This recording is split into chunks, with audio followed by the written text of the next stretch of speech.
네, 이번 시간은 예고해 드린 대로 취업 원포인트 레슨 시간입니다. 자, 우리 취준생 여러분들 취업 준비하다 보면 참 고민도 많으시고 힘든 일이 많으실 텐데요. 취업 원포인트 레슨 시간을 통해서 조금씩 해결해 드리도록 하겠습니다. 자, 오늘은 우리 취업 준비생들의 정신적인 멘토죠. 권기영 선생님 나오셨습니다. 어서 오십시오. 네, 안녕하세요. 네, 반갑습니다. 자, 취업 원포인트 레슨에서는요, 다음 취업 보객이 카페창을 열어놓고 취준생 여러분들의 고민을 받고 있습니다. 자, 카페 들어오셔서 Q&A에 여러분들이 궁금했던 점들을 남겨주시면 되겠습니다. 자, 오늘은 또 어떤 고민들이 올라와 있는지 바로 확인을 해보도록 하겠습니다. 보실까요? 네, 자, 오늘 취업 원포인트 레슨 질문은 캠퍼스 리크루팅에 관련된 질문입니다. 자, 화면을 보시면 아시겠지만 캠퍼스 리크루팅 할 때 어떤 질문을 하면 더 도움이 될지 전문가들에게 여쭙고 싶습니다. 자, 그리고 어떻게 좋은 인상을 줄지도요. 자, 캠퍼스 리크루팅 통해 입사하신 분들 계시면 답변해 주시면 너무너무 감사하겠습니다. 라고 해 주셨네요. 네, 자, 이분은 캠퍼스 리크루팅에 대해서 물어보셨어요. 예. 채용 설명회와 어떤 상담회, 그리고 우리가 이제 채용 상담회나 이런 것들은 이제 종종 하잖아요. 또 네. 코엑스에서 채용 박람회도 네. 많이 하고. 근데 캠퍼스 리크루팅은 이게 어떤 차이가 있는지 좀 궁금하고요. 네. 또 프로그램에서 채용 설명에 대해서도 저희가 안내를 해드렸는데 네. 채용 설명회하고 이 리크루팅이잖아요. 이게 어떻게 다를까요? 네, 우선 채용 설명회는 회사에서 네. 본인의 자기 회사의 비전과 그리고 상하반기에 언제 채용 예정이 있으니까 지원하세요 하고 알리는 목적이고요. 네. 그리고 채용 상담회는 회사에 대한 설명과 플러스 우리 회사의 입사 기준을 조금 더 디테일하게 알리고 이력서를 받아가는 그런 행사입니다. 네네네. 그렇다면 캠퍼스 리크루팅은 그 설명회와 상담회 두 가지를 좀 혼합해 놓은 형태인데요. 조금 더 크게 열리는 리크루팅의 경우에는 설명회 형식을 많이 따라가고, 그리고 작은 형식에서는 좀 상담회 형식을 따라가게 되는 경우가 많은 것 같습니다. 그렇군요. 캠퍼스 리크루팅을 통해서 많은 기업들이요, 직접 학교를 찾아다니면서 인재들을 채용하려고 굉장히 애를 쓰고 있는데요. 기업 입장에서는 일단은 자사에 대한 홍보를 하고, 그리고 조금 더 빨리 좋은 우수 인력을 확보하겠다라는 두 마리 토끼를 잡기 위한 전략이라고 볼 수 있습니다. 네, 알겠습니다. 이 리크루팅이라는 게 이제 설명회하고 상담회를 좀 합친 그런 거군요. 네, 알겠습니다. 두 가지 어떤 성격을 띠고 있는 게 바로 리크루팅이 되겠습니다. 자, 요즘은 취업 설명회 그리고 리크루팅을 한다고 하면 학교에서 많은 학생들이 예전에 비해서 적극적으로 참여하는 그런 느낌을 받았는데, 그렇기 때문에 이제 규모도 좀 커지고 말이죠. 내용도 되게 더 다양해지고 자세한 것들을 많이 알려주죠. 네, 그렇죠. 또 취업 준비생들 입장에서는 어쨌거나 인사 담당자를 만날 수 있는 아주 최고의 기회입니다. 그래서 조금 성의 있는 학생들은요, 직접 찾아가서 자기 학교뿐만 아니라 타 학교에서 열리는 채용 리크루팅 행사에도 찾아가서 듣고 그리고 참여하는 그런 형태를 보이고 있습니다. 그래서 최대한 많은 정보를 좀 알고 계셨다가 적극 참여하시는 것이 바람직할 것 같습니다. 네, 제가 이제 채용 박람회 같은 경우는 이제 많이 가봤었거든요. 근데 이제 리크루팅을 제가 가볼 기회가 많이 없었는데, 아무래도 열심히 이제 발품을 파는 그런 지원자들에게 더 기회가 많지 않을까 그런 생각을 해봅니다. 자, 근데 이제 어떤 대학교에서는 굉장히 규모를 크게 하는데 또 어떤 곳에서는 그냥 간단하게 이렇게 판때기 놔두고 이렇게 네. 부스 살짝 놔두고 네. 테이블만 놔두고 그렇게 이제 작게 진행하는 경우도 있거든요. 어떻습니까? 이런 거는 어떤 차이가 있으며 또 이 규모에 따라서 우리 지원자가 준비할 것들이 있을까요? 네, 조금 규모가 큰 설명회에 가까울 경우에는 인사 담당자들이 와서 설명을 하는 시간이 조금 길어요. 그래서 그때는 기업 소개 시에 경청하는 거 상당히 기본인데요. 네. 사실 리크루팅 행사가 좀 커졌을 때 인사 담당자들이 설명하는 시간에는 학생들이 좀 딴짓하거나 혹은 막 어수선하게 옮겨다니거나 하는 경우를 종종 봐요. 근데 그럴 경우에는 인사 담당자들이 사실은 힘 빠져서 더 이상 더 고급 정보를 주려다가도 그냥 줄이고 내려오는 경우들을 종종 봤거든요. 그래서 그럴 경우에 조금 더 경청하고 좀 성의 있는 모습을 보이는 것이 좋겠다라는 거 꼭 얘기해드리고 싶고요. 리액션 많이 하고 환호하고 그러면 될까요? 그렇죠. 그러면 정말 신나서 인사 담당자들도 그만큼 더 많이 케어를 해주겠죠. 네. 그리고 두 번째는 적극적으로 대답하기. 이제 질문을 해요. 지원자, 참여자들한테 질문을 하는데 그것에 대해서 적극적으로 질문하고 답하고 할 경우에 그런 학생들을 좀 더 유심히 보게 됩니다. 아무래도 인지상정이죠. 그렇죠. 네. 그리고 세 번째는 인사 담당자가 소개한 내용은 다시 묻지 말기. 일일이 다 설명했는데 나중에 꼭 다시 묻는 친구들 있거든요. 그래서 설명 들으실 때 꼼꼼히 메모해 그렇죠. 두셨다가 그리고 빠져있는 부분에 대해서만 질문하기 이런 것들 좀 유의하셨으면 좋겠고 그러니까요. 마지막으로 중요한 거 리크루팅에 참석한 다른 학생들도 많잖아요. 네. 근데 혼자만 질문 계속해서 하는 학생들 너무 열정이 넘쳐서 그런 학생들이 있는데 그런 학생들 조금 더 다른 학생들을 위해서 기다릴 줄도 아셔야 될 것 같아요. 그래서 혹시 추가 질문이 있을 경우에는 리크루팅 마치고 따로 찾아가서 담당자한테 인사드리고 말씀 나누는 거 그걸 잊지 마셨으면 좋겠습니다. 이럴 때 저 인사 담당자 쫓아가가지고 좀 이렇게 명함을 받고 계속 이렇게 또 연락도 드리면서 네.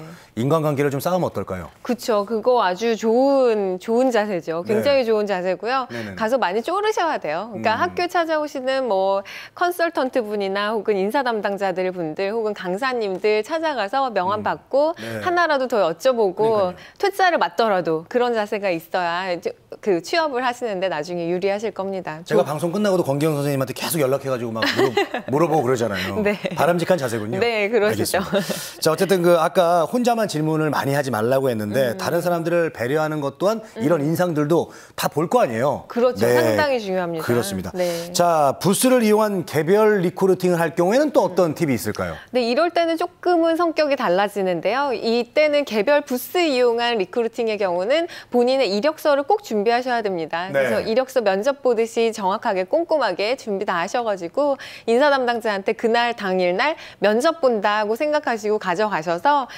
이렇게 해서 귀사에 입사하려고 준비 중인데 제 이력서에 부족한 점이나 뭐 보완할 점 있을까요? 하고서 좀 정중하게 여쭈면 그 인사 담당자분들이 코멘트도 해주시고 또 이런 부분 추가하시면 좋겠다라는 아주 꿀팁을 받을 수 있는 그런 절호의 찬스가 됩니다.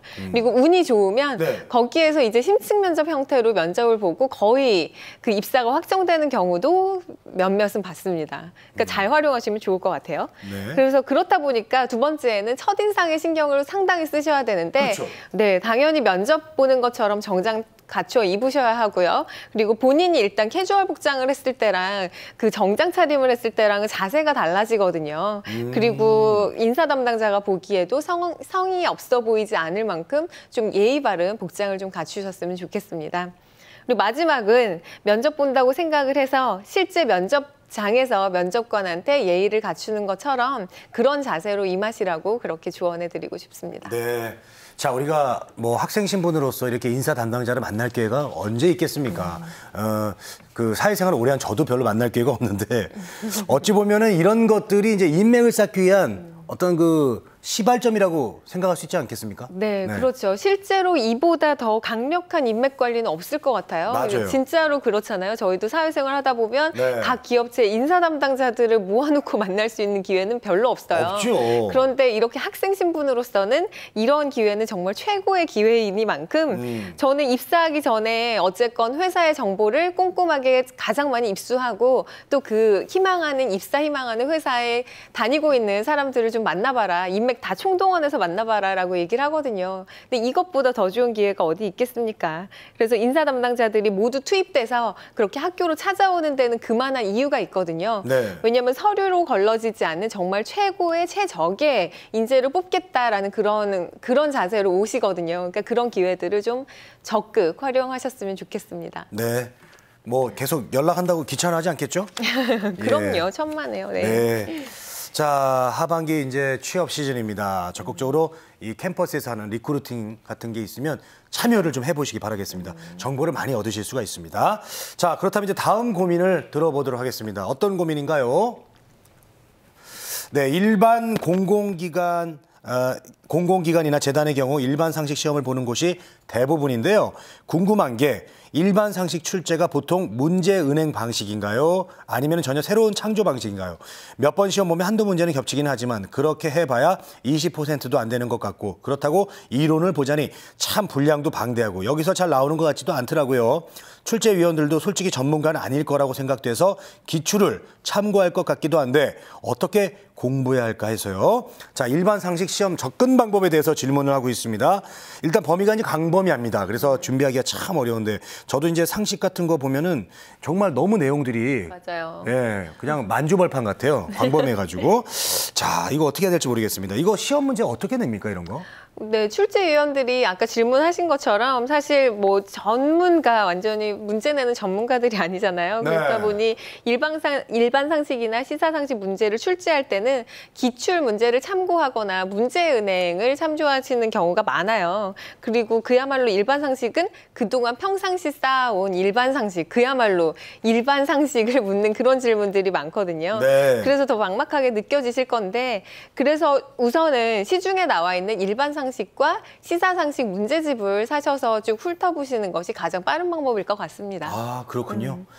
자, 요즘 뭐 책들이 워낙 잘 나와 있으니까요. 네. 예. 자, 그러면 이제 일반 상식 대비해서 시험 준비 어떻게 하는 게 가장 좋은 방법일까요? 네, 일단 시사 상식은요, 시대의 흐름을 읽거나 반영하는 내용이기 때문에 신문이 상당히 중요합니다. 신문과 주간지. 그래서 평소에 신문을 꾸준히 읽으셔서 최근의 이슈들을 타이틀이라도 파악하고 계시는 게 상당히 중요하고요. 그리고 본인이 그 입사 희망하는 그 기업이나 직군에 대한 그런 스크랩들은 좀 모아놓으셨다가 준비를 하시는 것이 필요하실 것 같습니다. 그리고 일반 상식과 시사 상식 책을 매일매일 신문과 함께 조금씩 그냥 부담 갖지 말고 훑어보셨다가 아 여기서 이런 내용이 있었구나 하고 그런 정도로 좀 많이 자주 훑어보시면 나중에 시험 보실 때 도움이 상당히 많이 되실 겁니다. 네. 권 선생님 혹시 네. 그 단기간에 조금 점수를 빨리 낼 수 있는 방법 없을까요? 네, 그러게요. 벼락치기가 안 될 것 같은데. 쪽집게, 그렇죠. 쪽집게가 안 돼요. 너무 분량이 방대하다 보니까. 네. 그래서 그럴 경우에는 저는 일반 상식 스터디 모임 참여하시라고 적극 권해드리는데요. 네. 워낙 방대한 분량이다 보니까 챕터별로 각각 나누어서 공부해온 분량을 서로 공유할 수도 있고요. 그리고 뭐 다른 방법으로는 출판사별로 각각 맡아서 공부해온 것들을 서로 요점 정리하고 가르쳐 줄 수 있는 그런 기회가 될 수 있어서 시간을 절약하시는 데 도움이 좀 되실 것 같습니다. 네. 자, 기업마다 이게 일반 상식 출제 경향이 또 기업마다 성격이 있어요? 성향이 다릅니까? 그렇죠. 아무래도 이제 금융권이라면 예를 들어서 네. 금융권의 경우는 경제 상식이 더 많겠고요. 공사나 공기업일 경우에는 정책적인 것이나 혹은 역사적인 그런 내용들, 혹은 제조업은 회사의 제품에 따라서 뭐 자동차 업종은 자동차 업계에 따른 그런 동향들, 이런 것들이 비중 있게 출제되는 경향이 있습니다. 그래서 취업 준비하실 때 아무래도 관련되는 분야, 본인이 희망하는 그런 직무 분야에 따른 그런 정보들을 좀 많이 입수하시는 것이 좋을 것 같습니다. 네, 알겠습니다. 자, 빠르게 뭐 다음 질문 하나 볼까요? 네. 네. 자, 수도권 대학 3학년입니다. 하반기 취업 시즌에 선배들 취업 준비하는 거 보니까 엄청 빡세네요. 자, 국내 기업 취업의 회의도 느껴지고요. 좀 더 리버럴한 외국계 취업 생각하고 있습니다. 자, 어떻게 미리 준비하면 될까요? 영어만 열심히 하세요. 이런 답변 사양하겠습니다. 미리 얘기를 했어요. 사양합니다. 네. 권 대표님 어떻게 할까요? 빨리 조언 좀 해주세요. 네. 네, 영어 준비 열심히 해서 이거 사양합니다. 네. 네, 조금 조심스러운 건 이분이 외국계 기업에 대한 약간 막연한 환상을 갖고 계신 게 아닌가 하는 생각이 들어요. 네. 그렇다면 그런 환상을 좀 내려놓고 준비를 하셔야 될 것 같은데요. 사실 외국계 기업은 국내 기업에 비해서 조금 더 자유롭죠. 자유롭고 또 조직 문화가 유연하다 보니까 남녀 간의 어떤 성차도 없고요. 그리고 직급 간의 그런 뭐랄까요, 좀 견고한 그런 부분도 좀 적어서 네. 신입사원이어도 직무 능력이 있다면, 업무 능력이 있다면 더 좋은 그런 업무를 맡기기도 하고 이런 경우가 좀 있습니다. 그렇지만 또 반대로 그 결과 중심적이기 때문에 한 팀의 실적이 좋지 않거나 혹은 내 실적이 좋지 않으면 어느 날 갑자기 출근했는데 책상 위에 박스 하나가 딱 놓여져 있는 경우가 있어요. 네. 그럼 그 박스에다가 짐 싸서 그냥 자리 빼라는 얘기거든요. 그냥 그런 얘기예요? 네, 상당히 살벌하죠. 와. 네, 그래서 그런 환상만 가지고 그 입사를 한다면 혹시나 이런 문화에 적응이 안 되어서 나중에 조금 힘드실 수도 있고, 그래서 장단점을 꼼꼼하게 좀 따져보고 그 진로를 결정을 하셨으면 좋겠습니다. 알겠습니다. 나중에 저도 박스 올라와 있으면 되게 깜짝 놀랄 것 같아요. 자, 그렇다면 외국계 기업에 이제 취업을 할 때 구체적으로 준비를 해야 될 것 같은데 어떻게 하면 좋을까요? 어떻게 시작할까요? 네, 일단 가장 중요한 건요. 항상 수시 채용을 항상 노리고 계셔야 하는데요. 맞습니다. 수시 채용. 네. 국내 기업들도 사실 점차 그렇게 가고 있잖아요. 근데 특히나 국내에 진출한 외국계 기업은 일반적으로 국내에 어떤 생산 시설을 두지 않기 때문에 소규모로 운영하는 경우가 상당히 많습니다. 100명 이하의 규모들도 상당히 많거든요. 그래서 그럴 때는 한국 지사의 규모가 크면 공개 채용을 하는 경우도 있지만 대부분 결원이 발생하면 비공개로 혹은 그 인원만큼 수시 채용을 하거나 비공개로 그렇게 인재를 충원을 하기 때문에 채용 방식에 대해서 충분히 이해를 하고 접근을 하시는 것이 필요할 것 같습니다. 네, 그렇다면 이제 지원식이나 이런 정보는 어디서 우리가 얻을 수 있을까요? 네, 우리가 이름을 들어본 어떤 대규모의 그런 외국계 기업을 제외하면 상당히 정보를 얻을 수 있는 게 한정되어 있습니다. 네. 그래서 사전 정보가 없으면 지원 시기를 놓치기도 하는데 입사 희망 기업 홈페이지를 방문하는 게 일단은 첫 번째일 것 같고요. 그래서 수시로 그 기업에 대한 뉴스를 검색하는 노력이 필요합니다. 그리고 그 주한 상공회의소의 홈페이지에 방문해 보면 회원사 명부라는 게 있어요. 근데 회원사 명부를 보면 거기서 채용에 대한 그런 소식들을 또 전하기도 하니까 그런 부분들 꼼꼼히 늘상 체크하는 자세 그런 거 필요할 것 같고요. 그리고 커버레터와 이력서를 기업에 수시로 연락해서 좀 보내놓고 컨택해 놓으시는 것이 필요할 것 같습니다. 네, 알겠습니다. 외국계에서의 어떤 장단점과 취업 준비 요령 등을 잘 숙지해서 또 차근차근 준비하면은 성공 취업의 길이 보일 것 같습니다. 특히 리크루팅 같은 것도 네. 적극적으로 학교에 오면은 그렇죠. 그냥 지나치지 마시고 많이 맞습니다. 참여해 보시기 바라겠습니다. 네. 그리고 저희가 또 외국계 전문 컨설턴트를 또 해주고 있습니다. 스티브 대표랑 또 얘기 나누는 것도 좋은 방법일 것 같습니다. 자, 오늘은 우리 권기영 대표와 외국계 취업에 관련돼서 그리고 리크루팅에 관련돼서 얘기 나눴습니다. 권기영 대표님 고맙습니다. 네, 감사합니다.